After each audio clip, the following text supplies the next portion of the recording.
Come gather around, children. It's high time you learned about a studio named Pixar and a legacy burned. Really, Tim? A legacy burned? Okay, so burned is a pretty serious exaggeration, but there was a time back in the 90s and 2000s when it seemed like Pixar could do no wrong. They had critical hits, commercial hits, and Oscar after Oscar after Oscar. Sadly, those decades are long behind us, and every new Pixar release nowadays feels like rolling a die. Will I like it? Will I hate it? Will I think it's mediocre? Will it even succeed? No longer is Pixar as consistent as they once were. But the thing about looking back at their letdowns is that it's hard to define what a Pixar letdown even is, considering how big the studio has become. I mean, if a Laika film made half the returns Pixar titles usually make, it would be considered a big success regardless of critical reception. However, most Pixar films typically achieve these four things. Number 1, they make $200 million or more at the box office domestically. Number 2, they make $400 million or more at the box office worldwide. Number 3, they get at least 90% on Rotten Tomatoes. And number 4, they get nominated for Best Animated Feature. If a film fails to achieve one of these, then it's maybe a letdown. But if it fails to achieve at least two, then it's most definitely a letdown. So, let's go through Pixar's lengthy filmography to find out the which ones, whys, and do I agrees of the studio's letdowns. To help with, I've got Ed, aka the average critic, with me, so each letdown film is given more than one opinion. Say hi to everyone, Ed. Hi there, Tim. Thank you so much for having me. Wow, you use a lot of numbers. Pixar is my favorite company ever, so I'm going to be really curious about what you have to say, and maybe I can convince you of a few things, and maybe vice versa. Any excuse to talk about Pixar is always good. Let's begin. Toy Story and A Bug's Life both failed to make $400 million at the box office. But those were Pixar's first two films, so nobody in their right mind would call either one a letdown. Luckily for Pixar, after these two, the studio was on a golden streak with hit after hit after hit, both commercially and critically, until Cars was released in 2006. The first Pixar film to score below 90% or even 80%. However, the low tomato meter score is really the only rule it broke. It still made a ton of money, it still got nominated for Best Animated Feature, and it even became a gigantic selling toy franchise. And by the looks of it, tons of people are actually Cars fans, and not just kids or parents. It's too bad I'm not one of them. I think of Cars as Pixar's most unconvincing film. Not once throughout its runtime did I buy into its world, its character arcs, its conflicts, its relationships, its comedy, its drama, or even just the fact that they're all cars. There was no reason this couldn't have just been humans driving cars. More than that, though, there are so many things that don't make sense about this movie. Like, how does Lightning McQueen not have headlights when he just became a race car? Well, you know, race cars don't need headlights because the track is always lit. Yeah, well, so's my brother, but he still needs headlights. Doesn't he still need to drive around and such? And why would car brand names exist in a world where you're born as a car? You know, I don't get you. How does a Porsche wind up in a place like this? You know, I once knew this girl, Doreen. Good-looking girl. Looked just like a Jaguar. Only she was a truck. And why would Mater say this when every animal shown in this universe looks like a vehicle? And how does Radiator Springs stay afloat when they're a town of only 10 people? Cars, I mean. Mommy, I'm just a duck, but I'm human. That all may sound like nitpicking, but it also shows how little thought went into building this universe. It's as if this movie was made to be a toy franchise first, rather than a film one. All the attempts at sentimentality feel artificial and tacked on, and that 2-hour runtime really doesn't help things either. I think this might be the one time we kind of agree on something. Yeah, Cars is an interesting one, because for me, it's not a bad movie, but at the time when coming out, it was very disappointing. Firstly, you have one of the most annoying characters Pixar have ever created, which is Mater. Cars sadly falls under Pixar setting the standard way too high. I think we can both agree all, if not most of the films that came before this film by Pixar were some of the best animated films to come out, and then Cars comes out and it's just okay. Cars was also the first movie to kind of include more songs by popular artists, which as much as there are some great songs on that soundtrack, by choosing modern pop songs instead of an original score, it unfortunately affects the emotional weight, but Cars has some good emotional beats even if it is let down by modern pop songs and a predictable story. Whatever little damage Cars did to Pixar's reputation though, it was easily recovered by the triumph of the next three films. Ratatouille, WALL-E, and Up were all big hits, and Up was even nominated for Best Picture at the Oscars. So Pixar was still considered the best when it came to Western animation. And then, the 2010s came. The 2010s were a strange time to be a Pixar fan, to say the least. The decade starting out promisingly enough, with Toy Story 3 grossing over $1 billion, and being the third and, so far, last animated film to be nominated for the Oscars Best Picture. Unfortunately, 2011 then saw the release of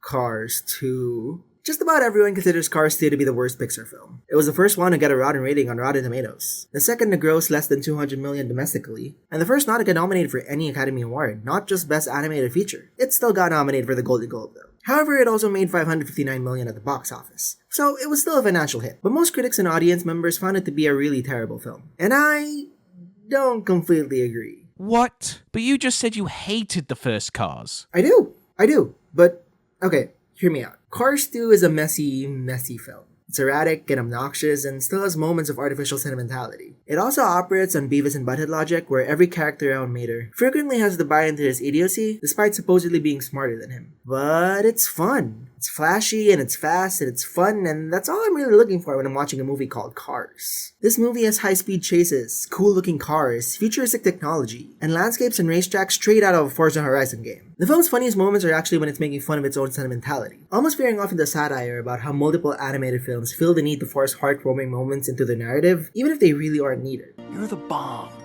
Thanks, buddy. No, you're the actual bomb. Now let's go. All right. Cars 2 is probably a big insult to fans of the first movie, so this really should have been a spin-off film rather than a straight-up sequel. Luckily for me, I hated the first film, so Cars 2 is an A-OK film for me. Oh, dude, Cars 2 is on a different level, like sub-level. You know there are people in the world that find Cars 2 to be their favorite Pixar film, and I do not know why. Cars 2 focuses all its time on the worst thing to ever come out of Cars, Mater. Every other character is pushed to the side, and I can't think why. Cars 2 is just a mess. A convoluted spy film with annoying characters at the forefront, the jokes do not land, and the story is boring. As much as the first Cars movie isn't perfect, why didn't they stick to the more interesting characters like Lightning McQueen and Sally, two characters who are way more interesting than your annoying comedy sidekick? This film got made to sell merchandise, and seeing Pixar sell themselves like that is just sad. Brave was Pixar's next film, and while a financial hit, its critical reception wasn't as satisfactory. The trailers made Brave seem like this epic high fantasy adventure, but what we got instead was something more akin to a storybook fairy tale. A witch turned mum into a bear, it's not my fault. That's me mother! She's a bear! The trailer was very misleading! Reviews weren't nearly as bad as Cars 2, but it still fell short of 80%, and its best animated feature win was seen as undeserved by many. And while I do agree that Brave isn't a very good movie, and Paranorman 100% deserved that Oscar by the by, I still think there's a lot to like about this film. Brave's setting and atmosphere are really well done. Its landscapes are beautiful to look at, and Merida herself is a fantastic protagonist. She's feisty, adventurous, fun-loving, and free-spirited, but can also be stubborn and quick to anger the way all teenagers can be. There's just come when you start to consider the screenplay. While I was one of those hoping for a high fantasy from Pixar, I don't actually mind getting a simple fairy tale instead. The problem is that it's too simple, and its narrative feels more fit for a short story rather than a feature-length film. Jeremy Johns describes it better than I could. She goes and gets this magic, she doesn't like the results, so she goes to get a refund. That's the movie. Yeah, pretty much. There's a lot of padding and unfunny filler, especially in the first act, which might be Pixar's messiest first act yet. I'm also not entirely convinced of Merida's reconciliation with her mom. It kind of felt like it largely rested on one scene of them going fishing, and I find it ridiculously convenient that Merida decided to tear a tapestry right before she met the witch and received the spell. Mend the bond torn by pride. Mend the bond. Stitch it up. I still come back to Brave from time to time, mostly with its soundtrack, but it's far from a great film, or 2012's best animated feature. Yeah, Brave is a weird film.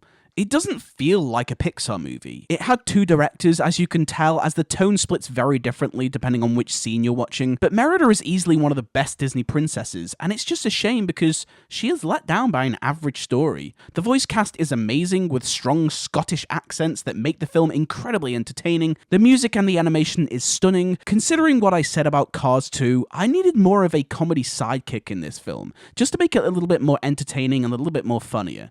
The film looks and feels like a classic Disney film rather than Pixar. Merida is one of the most interesting characters, and it starts very strong, but every story decision in this film feels very weird. And considering it went through two directors, it shows as it needed someone to pave the way for a stronger story and know what this film is about. I almost wanted this film to be a musical just so it can break up those weird moments in between to make the film flow a little bit better with a song or two. Brave doesn't feel like a Pixar movie, which is probably why it isn't as good as it could be. The Monsters Inc. prequel didn't get nominated for any Oscar or Golden Globe, making it the first Pixar film not to get nominated for either award show. It obviously made money, tons of money, but that tomato meter score of 80% still 16% away from Monsters Incorporated 96. And I completely agree, Monsters University is not a good movie. This is gonna sound like another nitpick, but I think my big problem with Monsters University can be summed up with one scene from Monsters Incorporated. You've been jealous of my good looks since the 4th grade, pal. You could argue that this line could instead be read as just an expression, but it also shows how unjustified Monsters University's existence is. Why a prequel? And if a prequel, why center it around Mike and Sully's college years? The genre shift from monster adventure to college comedy is so bizarre. You can make this about brand new characters and change a few things in the script, and this could be an entirely new property, also with monsters. On that note, why is Monsters University so similar to an actual university? Pixar had a chance to make their own Monsters Hogwarts, but instead this film set in a fantasy school feels more in line with films like Accepted, Pitch Perfect, and The House Bunny. It's like if they made Mean Girls, but with Tinkerbell. Monsters University mostly feels like it was primarily made because Toy Story 3 was the massive hit that it was, and not because there was an origin story for Mike and Sully that truly needed to be told. Okay, you're being way too harsh on this film, Tim. Monsters University is a perfect idea for a prequel. For me, Monsters University is a brilliant film, and considering it's a prequel and it made the money it made and got the rating it got, it's a brilliant accomplishment. With prequels, it's so easy to fill the film with Easter eggs for the audience to go, hey, look at this, remember this? The first film is one of the funniest films ever made, and for me, the prequel does just the same. John Goodman and Billy Crystal do an amazing job as this duo that really makes me laugh out loud. I don't think we needed a film about Mike and Sully's origins, but the film stands on its own 2 feet with Mike's arc of the cruel reality of the world of simply not being scary is a harsh message for people to swallow. I don't look at this film as an origin story, but its own unique story about the harshness of life and what you choose to do with it. Either way, releasing these 2 films consecutively did more harm than good for Pixar's reputation. And the studio that once could do no wrong was now the studio that had us asking, when are they gonna be good again? And then, the second half of the 2010s began.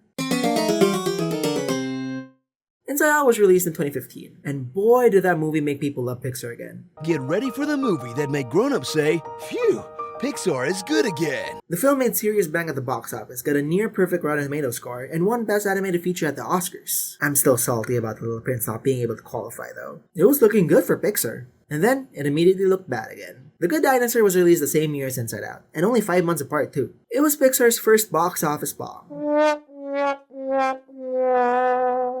It also only got a 75% and did not get nominated for Best Animated Feature at the Oscars. Still got a Golden Globe nom though. 2015 was the first time Pixar released 2 films in 1 year. Something Disney Animation would do the following year with Zootopia and Moana. The thing about those 2 films though, is that they were released 8 months apart. Far apart enough. Zootopia was a big hit when it came out in early March. But by the time the Moana trailer came out in June, Zootopia fever had seriously died down. The Good Dinosaurs teaser was released during June 3, just 2 weeks before Inside Out was set to release. So when Inside Out became such a smash hit, The Good Dinosaurs seriously got lost in the mayhem. Word of mouth was also lackluster when it came out, as many found the film to be boring, tedious, and unoriginal. And I agree, The Good Dinosaur is Pixar's most boring and uninventive film. The concept of dinosaurs living in the same time as humans is a creative enough idea, but this movie virtually takes no advantage of it. It's pretty much just another prehistoric/animal film. Why is Spot even a human? He's essentially just a dog. Snoopy acted more human than him. This eventually becomes a problem because Spot and Arlo aren't equals. And during both times when Spot sees another human, Arlo makes a decision for whether Spot stays or leaves for him. Spot's autonomy gets taken away, making Arlo act far more like Spot's owner than his friend. I also hate how this movie looks. The environments have no business looking this real when the dinosaurs all look so cartoony, especially these ones. Apparently this was the reason they look that way, unless my Nat Geo book lied to me, of course. But I just don't think this idea translated well. I really don't. I don't think many of the ideas translated well, resulting in The Good Dinosaur being such an underwhelming movie. Okay, Tim, I'm gonna have to stop you there. For the record, I actually agree with pretty much everything Tim has said, but I love this movie. For me, The Good Dinosaur is a film that you have to look past what isn't in order to see the beauty beyond it. The Good Dinosaur is a simple coming-of-age story with a beautiful theme of looking past how scary the world can be in order to see the beauty on the other side. You see, The Good Dinosaur does have its issues with its animation, its pretty basic story, but there are moments where it uses visual imagery, no dialogue, and a beautiful score, which is an obvious nod to Western films. It does help that I'm a huge dinosaur lover, so I am very biased with that, but The Good Dinosaur unfortunately gets compared to other Pixar films, and having to follow Inside Out is not an easy thing to do. The Good Dinosaur delivers a very simple story about death, grief, family, and the beauty of the world, and I'm all here for it. Finding Dory came out the next year, and that was another big hit. grossing over $1 billion, getting rave reviews from critics, and not being nominated for an Academy Award or Golden Globe? Well, so much for being unforgettable. But 2016 was quite the year for animation, so the lack of a nomination makes more sense when you consider that. Plus, Finding Dory was still a gigantic commercial and critical hit, so it's obviously not a letdown. That would come again the very next year. 2017 saw Pixar release yet another sequel in the form of Cars 3. And does anyone remember when the teaser for this film came out?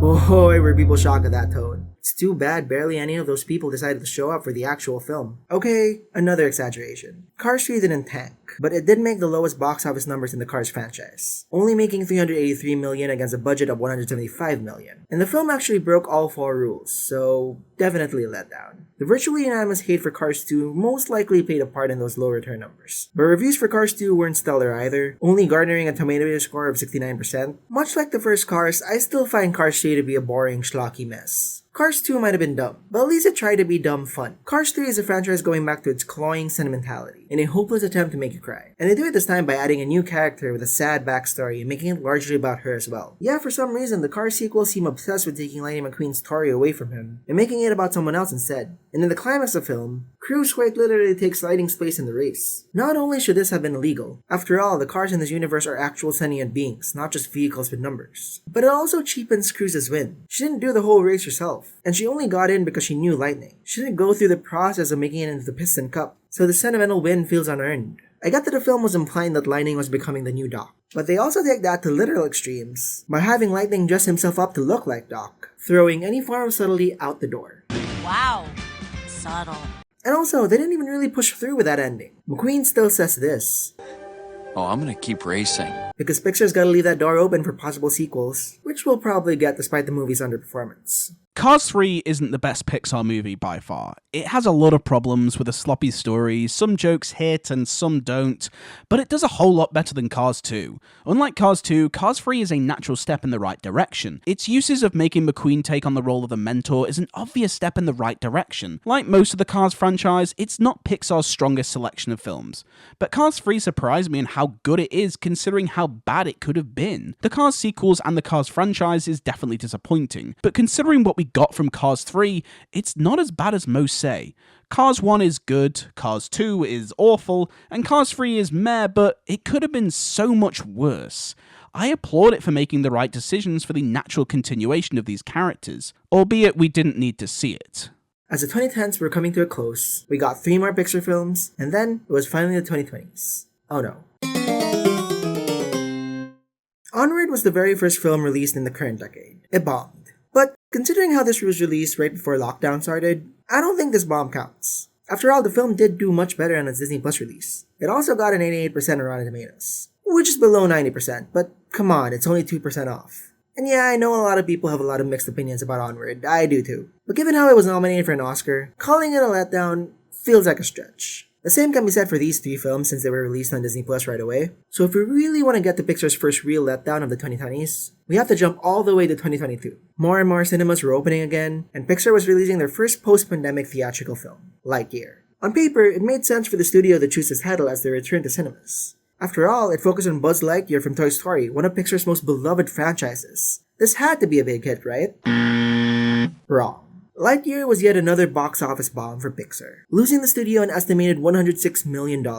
While the idea that many people weren't ready to go back to cinemas yet does have some merit, I think it's much more than that. See, Lightyear isn't a sequel, prequel, or even a midquel. It's an entirely new storyline, and while Toy Story is a popular franchise, the two don't resemble each other than sharing a character. And even that's debatable, as the Pixar Character Encyclopedia has separate pages for Buzz Lightyear and Captain Buzz Lightyear. This movie isn't something Toy Story fans would immediately want. Toy Story is an adventure comedy set in the real world. The people who like it aren't looking for a science fiction movie from it. Lightyear failed to achieve all 4 rules. It bombed at the box office, got a 70% on Rotten Tomatoes, and it didn't get nominated for Best Animated Feature at the Oscars. I found Lightyear to be very unremarkable. This was apparently the film Andy was obsessed with back in 1995, but if that's the case, then whoo boy did Andy have a lackluster childhood. I can't imagine any kid obsessing over this film the way they do Star Wars. Lightyear's characters are so forgettable, its world is so uninteresting, and its narrative is so dull and uninspired.